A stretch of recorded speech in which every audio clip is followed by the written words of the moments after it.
business, technology, the totality of what makes man is what we're going to here on Newspunch. We'll give you the information that you need, from business to economy to politics to technology. All right, thank you for joining us and welcome back. And it's still Newspunch coming to you live from Ben Television. Now joined by two experts. They are authors, experts, yes. They are authors. They have books published in their names and experts in their different fields. Let me bring to you first on my immediate left is Augusta Elizabeth Koroma. Augusta Elizabeth Koroma is an expert on sickle cell discussion.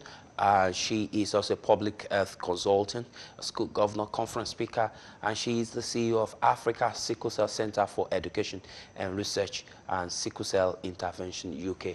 Augusta, thank you for joining us on the program today. Thank you so I'm much also for having me. Joined by Kola Adedokun. Kola Adedokun, he is the author of so many books, and his latest book is called The Power of Borrowed Money. He's whizzing into and out of debt. Kola Adedokun is a banking and financial consultant and an associate member of the Chartered Institute of Banker. Mr. Adedokun, thank you for joining us on the program today. Good evening. Thank you very much. Augustus' latest book is called Practical Guideline on Public Health Intervention in Africa. Let me start with you, Augusta. You deals on issues affecting people, sickle cell generally. Tell us more about sickle cell. What is the situation with sickle cells now? And how much awareness is around sickle cell in Africa? Even in the world. Wow. Well, sickle cell disease is a genetic condition that affects the red blood cells. We have a protein called hemoglobin, and with sickle cell disease, people, hemoglobin, they lack oxygen, so they don't have enough bloodstream oxygen going through the bloodstream. So therefore, they have the crisis coming on. Sickle cell disease affects millions of people all over the world, especially in Africa. And there is so much need to be done in terms of education, because that's what I'll start with. And what I have been saying most of the time, that schools need to embed this subject in terms of sickle cell disease in schools at a very young age, because nonetheless, it is very important in such a way for children to know about their genotype at a very early age of that stage. Knowing that sickle cell affects, mainly black people, Africans, but it does affect black Caribbeans, Caucasians, Asians as well. So globally, it is it's a genetic issue that is affected by the red blood cells, and you can have the illness passing through the bloodstream and etc. But it is a condition that is very important to public health, according to the WHO. You've been a campaigner. You've been a campaigner creating awareness for sickle cell. How did you come into being a campaigner? How did you come into being an advocate of sickle cell awareness? Wow. Well, that's a long story, but to cut the story short, really, in a way, I lost my husband to the disease 7 years ago. So at the time, I lost Abdul Kuroma at Midway Hospital. There were not much, awareness of the disease, and although they have medical intervention and clinical care in place, but they were not, they don't know much about the illness. So that's why I set up this group called Sickle Cell Intervention, registered here in the UK. It was actually registered last year. But I have a baby organization, the sister of Sickle Cell Intervention, registered in Sierra Leone, called Africa Sickle Cell Center for Education and Research. Why I set that as education and research? Because people need to be educated about the subject. Mainly people go, and have children, with people that have sickle cell disease unknowingly. So in embedded this subject into their curriculum, into their minds, on knowing how to have these children, they're bringing children into this world, they need to know about their genotype. So that's why I set up all this, campaign into place, all this organization for people to be aware of what's going on. That sickle cell is a lethal disease, and people die from it. So your late husband was a carrier of the... Yes, definitely. Do you have any child who probably took that from him by any means? Not really, because my genotype is AA, so my children are safe. They don't have sickle cell at all because they are safe. I have AA. My genotype is AA, so I don't have the trait, neither do I have the illness. So they are safe. So if supposing you were AX and he was SS, what would have been the outcome? Well, we'll definitely have a child with sickle cell disease. That's a must. So the basics of this awareness is before you get into relationship. This is not about love now.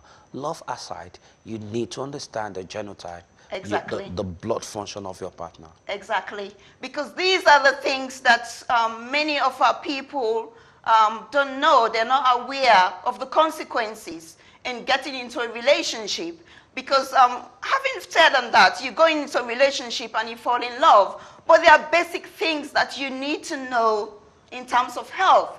And sickle cell disease is one of them. That, once you're caught up in that, there's no turning back, because you'll have a lifetime struggle with a child. So it's very important for you to know the genotype. Genotype means going to the doctors and getting your blood tested so that you know your genotype, to know the type of blood group you are. Right. Augusta Elizabeth Kuruma, the practical guide on public health, what is it meant to achieve? Right. With this practical guidelines on public health intervention, I actually wrote about 3 programs. One on alcohol. And interestingly, I came across alcohol when I was going through an article. And I saw an article written on alcohol in Uganda. So I started looking at this article, and what amazes me really is like Uganda has a huge amount of alcohol impact in the country, and which is about 23.11% per capita per year. And that's pretty high.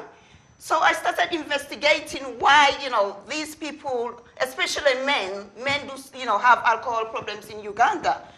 And what they do was they have these fermented drinks that's called marwa and waraji, and that's what they drink. But there's always better for them to set up a better intervention. And there's lots of risky things like sexual illness on HIV, domestic violence, all stems to the alcohol drinking in the country. And 10% of the alcohol consumption is bringing income into the country legally. And all of the rest is illegal. But, what I was trying to say in terms of alcohol, there should be a better policy in Uganda, very, very strict policy in terms of alcohol consumption, like breathalyzers and things like that. But there's so much issue. They have a culture that they can all sit down, because what they do is like they all sit down together as a drinking culture And drink themselves out. And they have straws all over together. They call it marwa. So they sat down and drink the culture. It's very, very interesting to read. But they need to put rehabilitation centers all over the country, which they have not done. Where can we get this book? Well, this book is available on Amazon. So what you need to do is to go on Amazon and type in my name, Augusta Elizabeth Koroma, Practical Guideline on Public Health Intervention in Africa. Or you can go to my page on my website, www.sicklecellintervention.co.uk. Right. Thank you for your time on the show. My other guest is into financial empowerment program. It's not into health, but one thing that has come up between the two of them is that they are both into writing and using the weapons of books to pass message and information around. Mr. Adedokun is an author of several books, and one of his latest books is The Power of Borrowed Money. Mr. Adedokun, thank you for your time. You've been here all day today, but thank you for your time. The power of borrowed money. What does that supposed to mean? Thank you very much. The power of borrowed money is just enlightening the people all over the world about the positive and negative consequences of borrowed money. Borrowed money enhances the financial power of the borrower, and the use of that power determines whether it's going to make or mar the borrower. And at the same time, that power is going to bring an unforgettable experience in the life of both the lender and the borrower, except that power is positively utilized. And when it comes to borrowing, things might go wrong. The plans to pay back a loan might go wrong for so many reasons, which are written in the book. And once that happens, what can be done by the lender to recover his money is in the book, and how a borrower can get himself prepared to pay the debt, how he can get himself prepared to ensure that it doesn't get to a time that the loan becomes sticky before it gets paid. All that I explained in the book. So the power of borrowed money essentially is enlightening the public that we are in a cashless society and everybody is being led into debt. Everybody, even students, are being led into debt. Young people are being led into debt. Workers are in debt. Nations are in debt. Families are in debt. For example, the paper of last Friday, 27th November, it was stated that the families in the United Kingdom are owing 225 billion pounds. All the families. Essentially, all the families that are owing this sum of money, there is no family that can be exempted. It depends on how much you owe. Every family has a part in this box sum of debt. Debt is really ruining the life of people undetected. So that is why the power of borrowed money is being written to enlighten people that though it is good to borrow, but make sure that you have a purpose for that money that you want to take as loan. Make sure you have a positive reason before you go into borrowing, and ensure that you have a way of paying whatever you borrow, and make sure that you don't borrow beyond your capability. People are borrowing beyond their capability, and there are so many things all around us that are entrapping people into debt. For example, we live in a mortgage house, we pay mortgage, we stock the house with all appliances we buy now, pay later basis. All these are The car will drive. The car we drive. The insurance we pay. We pay insurance. Almost every facet of our life. Even credit. phone too are being taken on contract. It's on debit. So people are being entrapped. Even stores are rolling out credit cards to people to come and buy now and pay later. Even they can even suspend payments for 1 year, 2 years, 3 years. But at the end of the day, the payment has to be made. One. Then two, we should know that when we commit our future income into a debt into a debt that we have consumed today, that we have taken today, it's going to limit our power, financial power in future when that payment has to be made. Because eventually, whatever you borrow, you have to pay it back. The bank will collect the money back, and there are two major areas where we collect money. We have the formal sector, that is the bank and all other financial institutions, and we have the informal sector, where we have friends and families. Whatever sector you go to collect money, they will ask for their money in due course. And if that money is not paid, the credit ratio, I mean the credit worthiness of that person will go down the drain. So that is why it is important that we read the power of borrowed money to ensure that we are being guided, because at the end of each chapter of this book, guides are being provided. There are guidelines on how we are going to handle our financial lives, how we are going to handle our debt. And I can tell you, sir, that regardless of how long the amount of loan that is falling due or that is against you, it can be repaid. All you need to know is just the practical ways, which I explained in the book, the practical ways of getting all these moribund loans settled. You need to get yourself acquainted with the methods, the tested methods, the practical ways of settling debt, because virtually everybody is into debt. So that is why the power of borrowed money is coming out for people, that there are easy ways to go into debt, and essentially there are also easy ways to come out of debt. That is if you know. And for people to know, that is why this book is coming out. It does appear that the book has come out at a very auspicious time, a very important time, especially for those of us who live in the West. Almost 80% of our lives, they are on credit. Exactly. The system does seem to deliberately entrap people into credit somehow. Thank you. But how, you want to mention one or two ways that people can actually set themselves free? Because I'm not sure there's anyone who is not really entrapped by some debt or somehow. How, and it's weighing people down. Thank you. Especially these private loan sharks around. You borrow £1,000, before you know you're paying £100 every month as interest, not even the main loan, and it's killing people. It's ruining people's life. You want to share just two out of the strategies you've listed here with us? Yes. The first one is, if you are entrapped, get yourself together financially. Know your financial worth and ensure that you don't go into buying things that you don't need. People should stop buying things that they don't need. They should buy things that they need and that their income covers. That's one. You have to follow the value of your income. You have to determine the value of your income and ensure that you are being guided.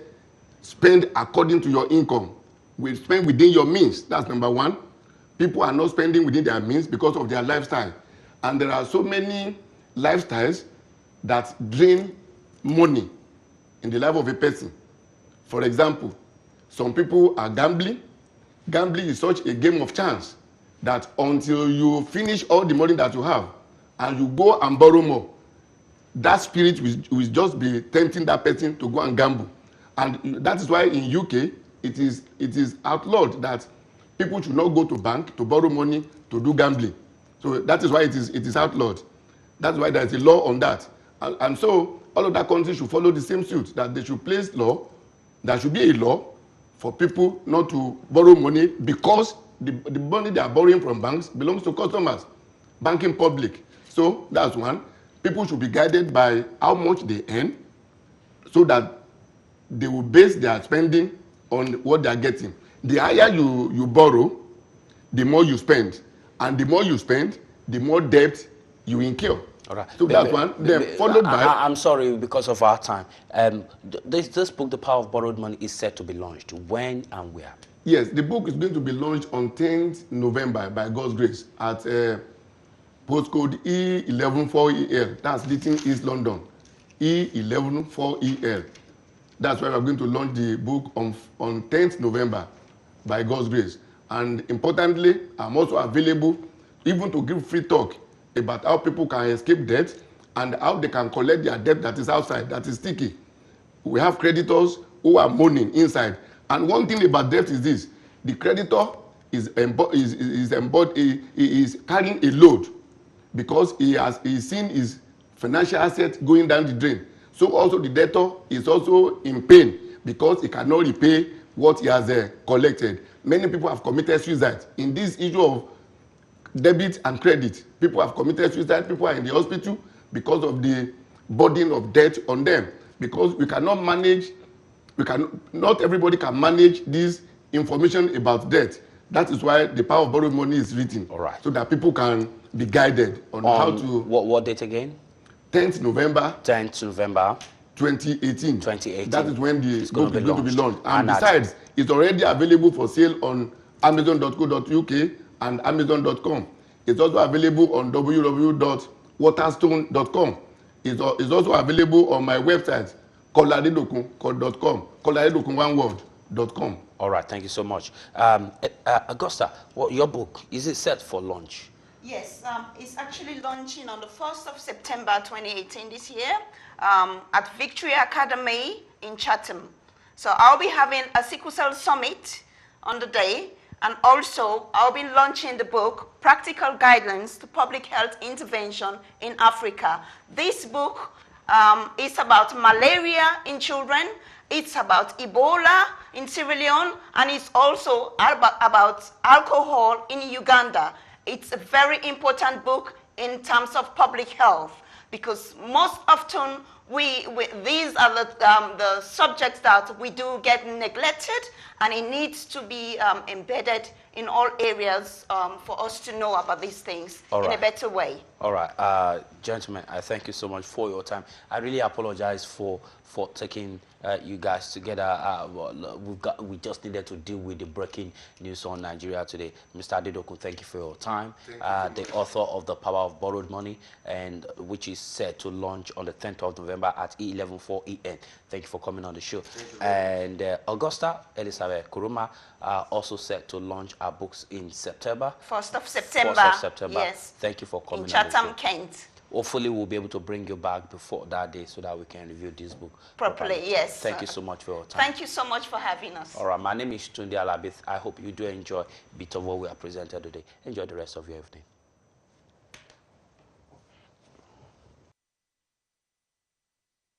Technology, the totality of what makes man is what we bring to you here on Newspunch.